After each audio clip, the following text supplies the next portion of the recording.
Hey guys, in this video we'll see how to work with the equipment bill of material.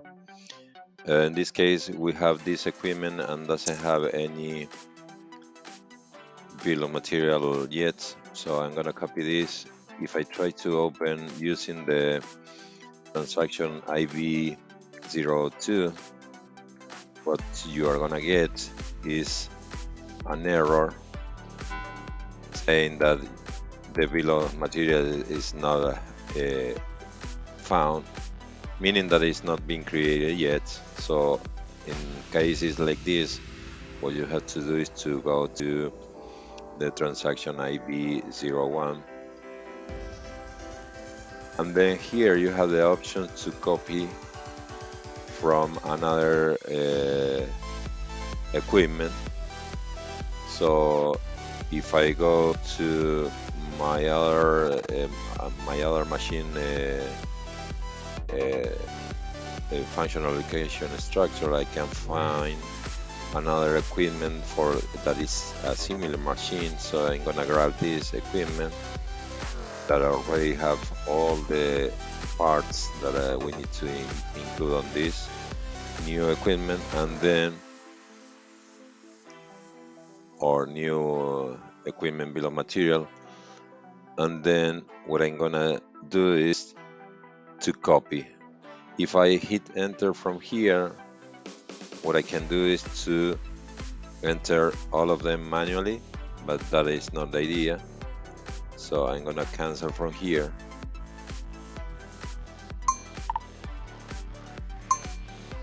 and then I'm gonna choose the option F7,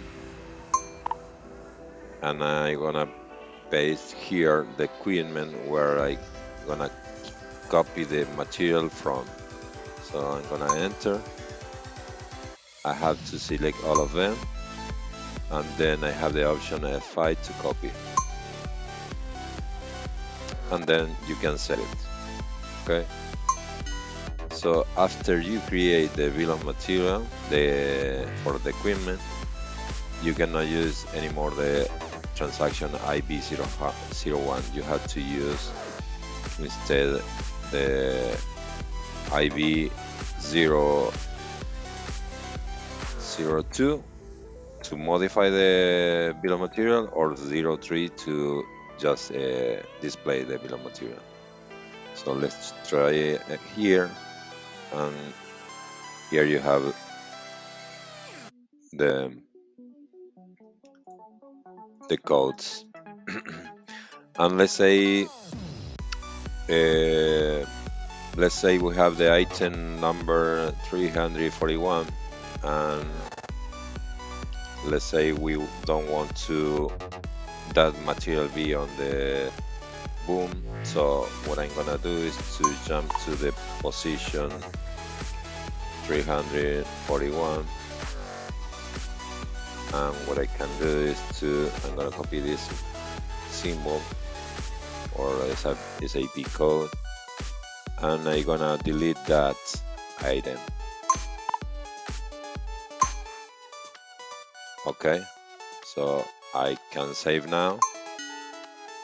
Now if I enter again, you see that if we go to new entry, it doesn't exist anymore. So let's copy again, then save it. Okay, that's all. I hope this helped you to work with this kind of a job in SAP. Thank you.